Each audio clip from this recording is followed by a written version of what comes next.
In Columbus, Ohio, these two hooded critters claiming to be cops ask to come inside but are unaware of the homeowner's Ring doorbell camera.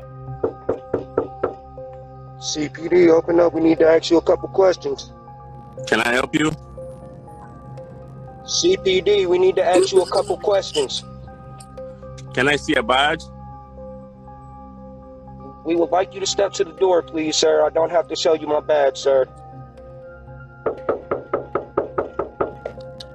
CPD, open the door. Now, the local NBC affiliate reported on the story, stating that they were identified and summoned for impersonating a peace officer. Now, it does appear at least one of them was arrested, but looking at the local CBS outlet, it seems they were only given a 4th-degree misdemeanor charge, which in Ohio is a month in jail and a fine of under $250, apparently the same as a couple traffic citations. So although this happened in Ohio, this was deep blue Franklin County, where apparently 2 armed masked men can pretend they're coppers, and even if they're caught on camera, they're gonna be nearly immediately cut loose like they were just rolling some stop signs. So obviously the question posed on social media is, what would you do in this same scenario? Because calling 911 is the obvious answer, but apparently the only thing that can accomplish is a light slap on the wrist. In worst case scenario, you can get put on hold like this guy in Oakland trying to report a body.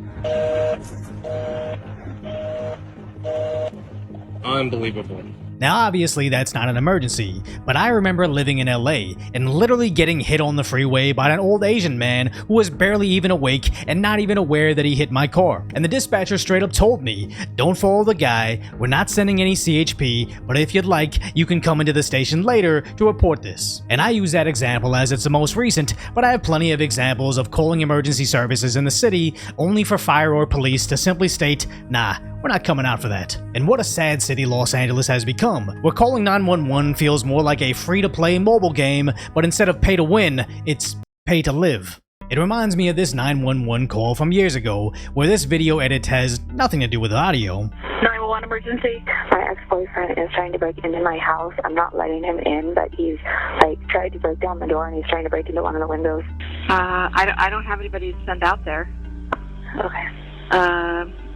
You know, obviously if he comes inside the residence and assaults you, can you ask him to go away, or any way you can safely leave the residence? No, I can't, because he's blocking pretty much my only way out. Okay, is there anybody that you can call to come over and help you, or do you have any friends? Well, the only thing I can do is give you some advice and call the sheriff's office tomorrow.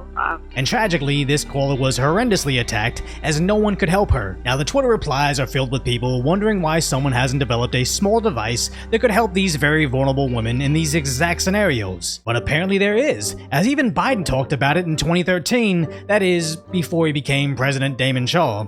If you want to protect yourself, get a double-barrel shotgun, have the shells, a 12-gauge shotgun, put that double-barrel shotgun and fire 2 blasts outside the house. I promise you, who's ever coming in is not going to... And how sad is it that I shouldn't even suggest the same thing that our own president recommends, because I can almost guarantee if you actually did what Biden told you to do to the men pretending to be police outside your room, I'm pretty sure they'd throw you in prison, and for much more than a 4th-degree misdemeanor. And how do we stop this madness? I believe it's making certain that everybody's actually aware of this absurdity, and in 2024, voting accordingly. So if you appreciate my concise, lighthearted commentary on the tragic status that is today's reality, hopefully I've earned your subscription, then go check out the video on how countries in Southeast Asia don't tolerate even the slightest amount of unemployed behavior.